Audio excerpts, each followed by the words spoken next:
Good morning, children of God. How are you? Today is another day of Monday, another set of weekdays. It's Monday today, and it's a blessed Monday to each one of us. So let's begin our day by filling in our hearts and soul with the words of the Lord from the Scripture or from the Holy Bible, the Holy Bible here from NLT version.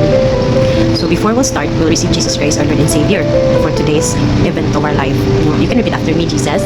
Pasaylo ako sa akong mga kasaypanan, sa akong mga sala nga nabuhat. Ako nakasala, inaagi sa pulong sa hunahuna o sa buhat, sa liho. Salamat, Lord, kay ikaw, magyod ang tanan na ako. O ikaw ra ang akong personal nga manluluwas o akong Ginoo. Wala ako'y mabuhat kung wala ikaw. Salamat, Jesus, and I love you. Okay, thank you so much for receiving Jesus with me today. So we'll start our Bible verse today. It is actually coming from the book of 1 Peter chapter 1 verse 13 to 16. Okay, highlighted one rabani. Okay, now it says here from 1 Peter chapter 1 verses 13 to 16, 3 verses for today. It says here, so think clearly and exercise self-control. Hallelujah. Look forward to the gracious salvation that will come to you when Jesus Christ is revealed to the world. So you must live as God's obedient children. Don't slip back into your old ways of living to satisfy your own desires. Hallelujah. You didn't know any better then, but now you must be holy in everything you do, just as God who chose you is holy. For the scriptures say, you must be holy because I am holy. Hallelujah. Thank you so much, Lord Jesus, for this Bible verse. See? We are claiming, you are Christian, right? You are a Christian. Meaning, you're living your life with Jesus Christ and you believe your faith is with Jesus Christ, no? So our Jesus Christ is holy. So we must try our best to live holy, no?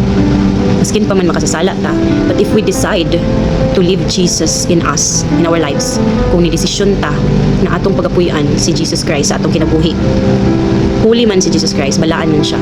So kita daw kuno, kay anak man ta niya sa Ginoo. We are from God, which is holiest among holy. Balaan sa tanang balaan. So meaning, balaan usab ta.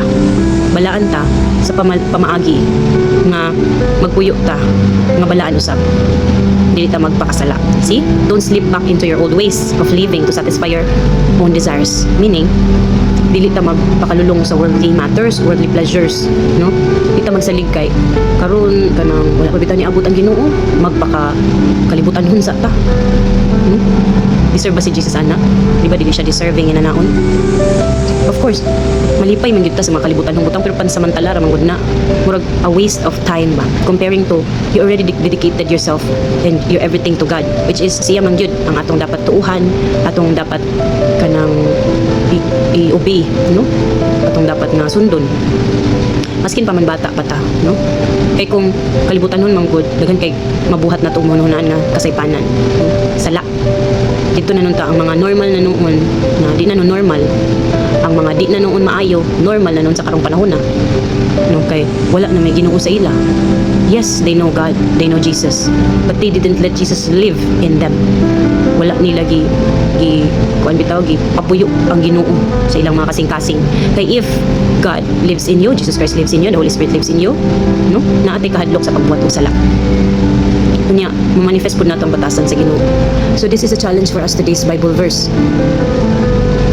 How or what to do to make yourself holy, just like our God that is the holiest. What you have to do to live as God's obedient children. No? Ready ba ka nga mo-obey sa Ginoo? That's what we have to think from day to day. Think clearly and exercise self-control. Self-control means mag-fasting ka, kay nag-crave ka na imo na siyang i-control, no? Through fasting. This is not just a message for you, but also for me. It's the message for everybody. Ma-remind ta aning tanan. This Bible verse also make me reminded with the command of the Lord. Ana siya, ang gikuman sa Ginoo diri, think clearly and exercise self-control. Don't slip back into your old ways. Ay nagbalik sa una nga mga naandan nimo nga magpuyo ka para lang masatisfy imong gusto, imong mga desires, no? Don't be selfish at all. Let's not be selfish. Dili mo na siya character ni Jesus. If you believe in Jesus, the character of Jesus Christ should manifest in you. And that's all for today.